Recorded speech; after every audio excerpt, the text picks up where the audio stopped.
दीर्घकाळ आपल्या कर्तृत्वानं राज्याच्या आणि देशाच्या राजकारणावर ठसा उमटवणारे शरद पवार यांचा वाढदिवस शनिवारी आहे। वयाची 80 वर्ष ते पूर्ण करतायत।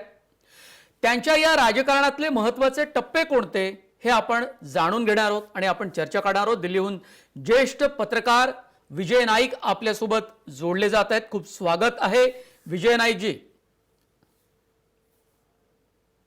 नमस्कार। नमस्कार, मी मनोज भोर बोलतोय। केंद्रामध्ये एक वेगळी जबाबदारी शरद पवार यांना मिळणार अशी चर्चा सुरू होती आणि ती बातमी मुळातच त्यांनी नाकारली। यूपीएच्या अध्यक्षपदी सोनिया गांधीनंतर शरद पवार असतील अशी ती चर्चा सुरू होती।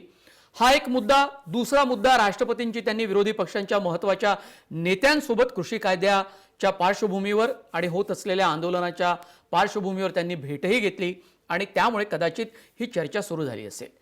आता शरद पवार यांचा वाढदिवस आहे, शनिवारी 80 वर्ष पूर्ण करतायत। आपल्याला जाणवलेलं त्यांचं वेगळंपण काय? शरद पवारांच्या राजकीय जे आयुष्य त्यांचं किंवा राजकीय जीवन त्यांचं आहे, त्या जीवनामध्ये चढउतार बरेच आलेले आहेत, परंतु त्या ठिकाणी एकच सातत्य त्यांनी ठेवलेलं आहे, ते म्हणजे महाराष्ट्राची अस्मिता टिकवून ठेवण्यासाठी दिल्लीमध्ये काय करता येईल आणि त्याचप्रमाणे बरोबर त्यांचं स्वतःचं राजकारणामधलं स्वत्व जे आहे ते कसं टिकून ठेवता येईल याची चिंता त्यांनी वेळोवेळी केलेली आहे। ते महाराष्ट्राचे मुख्यमंत्री असताना, त्यानंतर केंद्रामध्ये संरक्षण मंत्री असताना आणि बाकीची जी त्यांची कृषी मंत्री असताना जी कारकीर्द जर आपण पाहिली तर केंद्रामध्ये शरद पवारांनी फार महत्वाची भूमिका बजावलेली आहे। आपल्याला ठाऊक असेल की जेव्हा सोनिया गांधी यांच्याबरोबर त्यांचे जे मतभेद झालेले होते, त्या मतभेदानंतर त्यांनी एक नवा पक्ष स्थापन केला आणि राष्ट्रवादी काँग्रेस हे पक्ष स्थापन करून त्यांनी एक वेगळं आपलं अस्तित्व दाखवलं। दुसरी गोष्ट अशी आपल्याला कल्पना असेल की आजपर्यंत काँग्रेसमध्ये असलेले ज्येष्ठ नेते आहेत, त्या ज्येष्ठ नेत्यांपैकी राम, त्यानंतर एडी तिवारी, अर्जुन सिंग, अंतुले, शंकरराव चव्हाण या सर्व नेत्यांनी वेगवेगळे आपले पक्ष काढलेले होते, कारण त्यांचे नेत्यांची मतभेद झालेले होते आणि त्यानंतर ते ही जे नेते होते ते परत काँग्रेसमध्ये परतलेले होते। काँग्रेसशिवाय वेगळं आपल्याला काही करता येणार नाही किंवा राजकीय जीवन आपल्याला जगता येणार नाही याची जाणीव त्या नेत्यांना झालेली होती। त्याचमुळे मला असं वाटतं की शरदरावांनी पहिल्यापासून जेव्हा मतभेद झाले आणि ज्या कारणावरून मतभेद झाले त्या ते कारण सर्वांना सर्वश्रुत आहे। त्याचवेळी आपण पाहिलेलं असेल की तारिक अनवर, पी.ए. संगमा आणि शरदराव पवार हे त्यावेळी त्यांच्या जन्माच्या संदर्भामधून जे झालेला वाद होता त्यावरून ते बाहेर पडले होते आणि आजपर्यंत त्यांनी स्वतःचं जे राजकीय अस्तित्व आहे ते टिकवून ठेवलेलं आहे।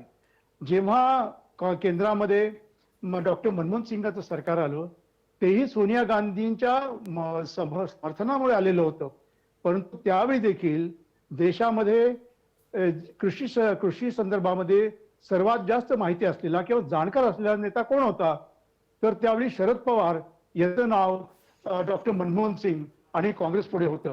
पण विजय नाईक सर, याबद्दल दुमत नाहीच, म्हणजे त्यांच्या कर्तृत्वाबद्दल, त्यांच्या ज्ञानाबद्दल, त्यांच्या वकुबाबद्दल अजिबात कुणामध्ये दुमत नाही।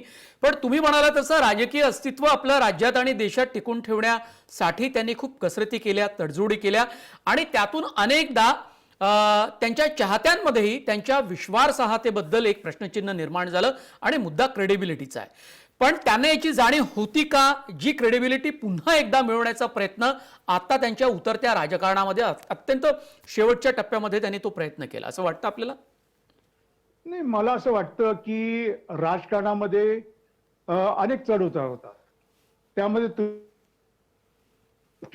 त्यांच्या विश्वासार्हता जो प्रश्न आहे, विश्वासाबाबत अनेक वेळा प्रश्नाची झालेली होती, परंतु त्याच वेळी आपण हे पाहिलेलं असेल की मध्यंतरी जेव्हा महाराष्ट्रामध्ये सत्ता पालट झाला, त्या सत्ता पालटाच्या वेळी देखील आणि त्याच्या पूर्वीचं जे सरकार आलेलं होतं त्यावेळी शरद पवारांच्या पक्षानं त्या सरकारला थोडीशी मदत केली होती, त्यामुळे त्यांच्यात विश्वास आहे की नाही असाही भास निर्माण झालेला होता। परंतु फडणवीसांचं सरकार मध्यंतरी आलेलं होतं आणि त्यानंतर फडणवीसांनी पुन्हा प्रयत्न केलेला होता, भाजपने पुन्हा प्रयत्न केलेला होता, तेव्हा शरद पवारांनी निक्षून मोदी यांना कळवलेलं होतं की जे इतर राज्यामध्ये तुम्ही जे करू शकता ते महाराष्ट्रामध्ये तुम्हाला काही करता येणार नाही. तेव्हा त्यांचा निर्धार एक तर त्या ठिकाणी दिसला.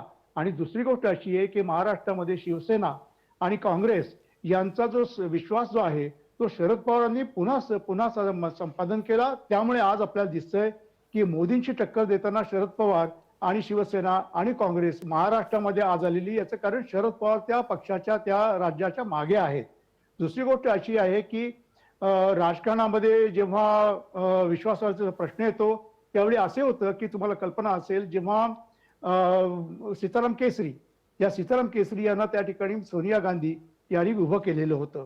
त्यावेळी देखील शरद पवार यांनी काँग्रेसमध्ये पक्षामध्ये एक लोकशाही त्या ठिकाणी असावी म्हणून ते अध्यक्षपदासाठी सीताराम केसरी यांच्या विरुद्ध उभे राहिलेले होते. त्यावेळी देखील त्यांच्या विश्वासाचा प्रश्न काही नेत्यांनी निर्माण केलेला होता. आणि त्यावरून झालं होतं हे त्यांनाही ठाऊक होतं की पक्षाचा जो काही पाठिंबा आहे तो सीताराम केसरीला असेल. कदाचित मला त्याच्यामध्ये पराभव स्वीकारावा लागेल, परंतु पक्षामध्ये एक प्रकारची डेमोक्रेसी रुजवावी किंवा लोकशाही रुजवावी हा त्यामागे त्यांचा हेतू होता. त्याचप्रमाणे आपल्याला एकही ठाऊक असेल की नरसिंहराव जेव्हा पंतप्रधान पदाचा प्रश्न आलेला होता तेव्हाही शरद पवार यांनी त्या ठिकाणी स्वतः उभं राहण्याचा प्रयत्न केलेला होता. बरोबर. तेव्हाही माझ्या दृष्टिकोनातून ही लोकशाही रुजवण्याचा प्रश्न जो मुद्दा होता तोच त्या ठिकाणी ते राबवला. त्यांना माहित होतं की कदाचित आपल्याला पाठिंबा मिळणार नाही, परंतु पक्षामध्ये निवडणूक हा प्रकार जो आहे तो झाला पाहिजे. बरं, अगदी म्हणजे अनेक गोष्टींशी त्यांनी विजय नाईक सर तडजोडी केल्या असतील, पण पुरोगामी भूमिका जिथे घ्यायची आहे तेव्हा शरद पवार हे सर्वांच्या पाठीमागे भक्कमपणे उभे राहिले. हे महाराष्ट्राच्या राजकारणात आपण पाहिलेलं आहे, कारण अनेक समरप्रसंग असे उभे टाकले आहेत. दुसरा मुद्दा असा की केंद्राच्या राजकारणात शरद पवारांना कायम एक महत्वाची भूमिका बजावायची असते. आता तुम्ही जर पाहिलं तर अचानक राष्ट्रपतींची त्यांनी भेट घेतली आणि तेच नव्हते या भेटीमध्ये तर सीताराम येचुरी, डी राजा आणि राहुल गांधी यांच्यासारखे महत्वाचे नेते त्यांच्या सोबत होते. आणि परत एकदा केंद्रामध्ये विरोधी पक्ष किमान असा दिसला तरी कुणाची, अर्थात ती राष्ट्रपतींची भेट होती, ती पंतप्रधानांशी अजिबात नव्हती. हा एक याचं काही विश्लेषण आपल्याला करता येईल या भेटीचं? हे पहा, आपल्याला सर्वांना ठाऊक आहे की देशामध्ये आज कुठला प्रश्न आहे. त्याच्यामध्ये दिल्लीमध्ये तर पंजाबचे आणि अन्य राज्यातले शेतकरी स्वारी करून आलेले आहेत. आज दिल्ली बंद झालेली आहे आणि अशा वेळी सरकारनं जे गेल्या 3 कायदे जे संमत केले त्याच्यामध्ये ते कायदे संमत केल्यानंतर पंजाबच्या शेतकऱ्यांना आणि अन्य शेतकऱ्यांना असं वाटलं की हे शेती जी आहे ती आता खाजगीकरण शेतीचं फार मोठ्या प्रमाणात होणार आहे. आणि त्याच दृष्टिकोनात जवळजवळ 27-28 पक्ष एकत्र आलेले आहेत. जेव्हा जेव्हा बीजेपीच्या विरुद्ध उभं राहण्याचा प्रश्न निर्माण झालेला आहे त्यावेळी शरद पवार यांनी पुढाकार घेऊन विरोधकांना एकत्र केलेला आहे. तेव्हा राष्ट्रपतींची जी भेट झालेली ती या दृष्टिकोनातून की सरकारने पुनर्विचार सगळ्या गोष्टींचा करावा आणि शेतकऱ्यांचं हित जे आहे ते ध्यानात ठेवून त्यामध्ये 2 पायऱ्या किंवा 4 पायऱ्या खाली उतरावं आणि त्यांचं म्हणणं मागून घ्यावं आणि शेतकऱ्यांनी त्याप्रमाणे थोडीशी समंजसपणा दाखवून गोष्टी केल्या तर या देशाचे प्रश्न सुटू शकतील असा मुद्दा त्यांचा आहे. अगदी अगदी म्हणजे राजकारणातला विजय नाईक सर जो समंजसपणा आणि वेगवेगळ्या पक्षांमध्ये त्यांचा असलेला समन्वय आणि त्यांचा एकंदरीतच वावर यामुळे त्यांची मान्यता ही राज्यात देशात सगळीकडेच आहे. महाराष्ट्राच्या राजकारणाचा विचार करता आता पुढच्या टप्प्यामध्ये शरद पवारांचं राजकारण कसं असेल, महाराष्ट्रातली त्यांच्या पक्षासमोरची त्यांच्यासमोरची आव्हानं असतील का? कारण वयाच्या या टप्प्यामध्ये सुद्धा त्यांनी जी कामगिरी केली आणि जे कर्तृत्व दाखवलं त्यावर तर कायम चर्चा होत असते आणि लोक अत्यंत सकारात्मक त्यांच्या राजकारणाबद्दल बोलत असतात.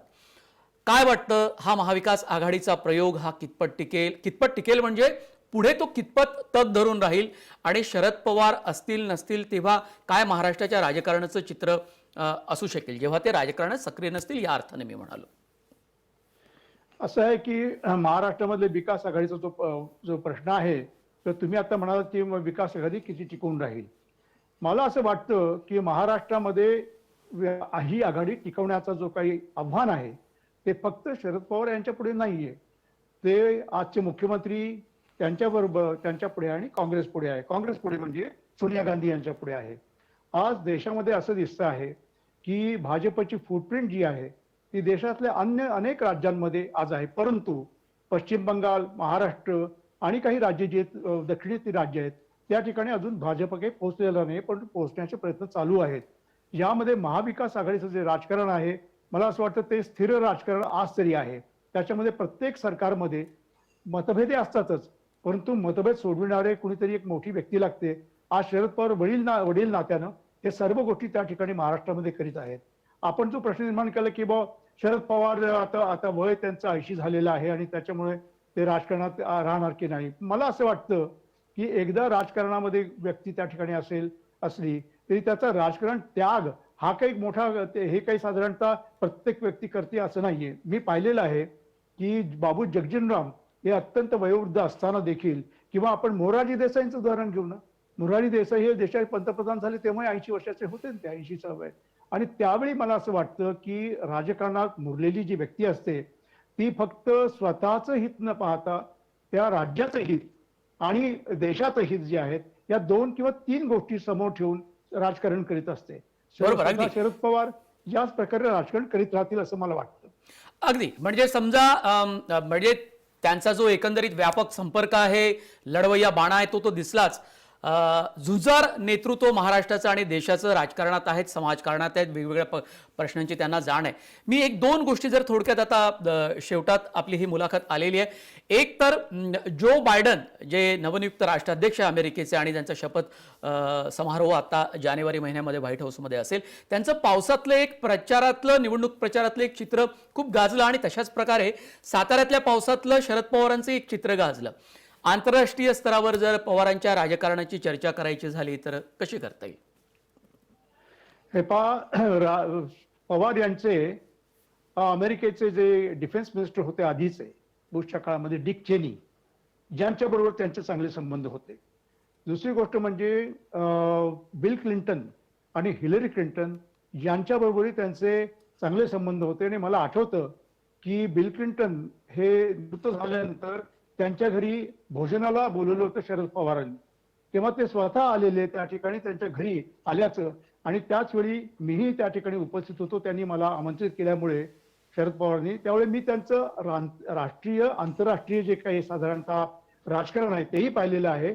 डिफेन्स मिनिस्टर असताना त्यांनी चीनची जी काही बोलणी केलेली होती तीही मला ठाऊक आहेत. आणि सियाचेन या दुर्गम भाग आहेत त्या भागामध्ये संरक्षण मंत्री असताना तेथे त्या ठिकाणी कुठल्या प्रकारचं वातावरण आहे आणि जवानांना काय लागतं आहे याची जशी जॉर्ज फर्नांडिस यांनी काळजी केलेली होती तशी शरद पवारांनी केली होती. त्याचप्रमाणे सरक्रीक नावाचं ठिकाण आहे ज्या ठिकाणी डिस्प्युटेड लँड आहे, त्या ठिकाणी स्वतः शरद पवार गेलेले होते. आणि आणखीन एक गोष्ट आपल्याला सांगायची म्हणजे जेव्हा सुनामी आली तेव्हा प्रत्यक्ष त्या ठिकाणी जाऊन लडाख हे जे आहे अंदमान निकोबार त्या ठिकाणी जाऊन प्रत्यक्ष पाहणी करून त्या ठिकाणी जी मदत हवी होती, ती ॲग्रिकल्चरची मदत हवी होती किंवा ती मदत हवी होती, ते त्यांनी दिलेली आहे.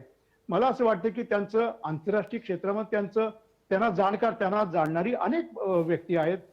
ब्रिटनमध्ये व्यक्ती आहेत, अमेरिकेमध्ये व्यक्ती आहेत. तेव्हा ते त्यांचं राजकारण जे आहे ते आज केंद्रामध्ये मंत्री नाहीयेत, त्या केंद्रामध्ये त्यांची काही सत्ता नाहीये किंवा काँग्रेसची सत्ता नाहीये. अगदी. तरी देखील शरद पवारांनी तुम्ही जे म्हणता त्याप्रमाणे त्यांचे संपर्क जे आहेत, राजकीय संपर्क आहेत, ते भारतामधल्या प्रत्येक राजकीय पक्षाच्या नेत्याबरोबर आणि त्याचबरोबर आपल्याला ठाऊक असेल की मोदी आणखीन तुमचे अरुण जेटली, कैलासवासी अरुण जेटली हे स्वतः बारामतीला गेलेले होते. अगदी सर्व मोठ्या देशातल्या राजकारण्यांनी बारामतीची भेट घेतली, बारामती पॅटर्न जाणून घेतला. शरद पवारांच्या व्यक्तिमत्वापासून त्यांच्या पक्षातल्या नेत्यांनी नेमकं काय शिकलं, महाराष्ट्रातल्या राजकारण्यांवर त्यांच्या व्यक्तिमत्वाचा किती प्रभाव आहे असं वाटतं, थोडक्यात सांगा कृपया. मला असं वाटतं की त्यांच्या राजकारणाचा प्रभाव महाराष्ट्रामधल्या प्रत्येक राजकीय नेत्यावरती आहे. काँग्रेसचे असो अथवा बाकी शिवसेनेचे असो, पण त्यांचं बाळासाहेब ठाकरेंच्या बरोबर चांगले संबंध होते. तसेच दक्षिणेतील जयललिता असो किंवा उत्तरेतील फारुख अब्दुल्ला असो यांच्याबरोबर त्यांचे चांगले संबंध होते. आणि मला असं वाटतं की महाराष्ट्रामध्ये ते जेव्हा आमच्याशी बोलत तेव्हा ते म्हणत की मला एक दुसरी पिढी त्या ठिकाणी जी आहे ती निर्माण करायची आहे.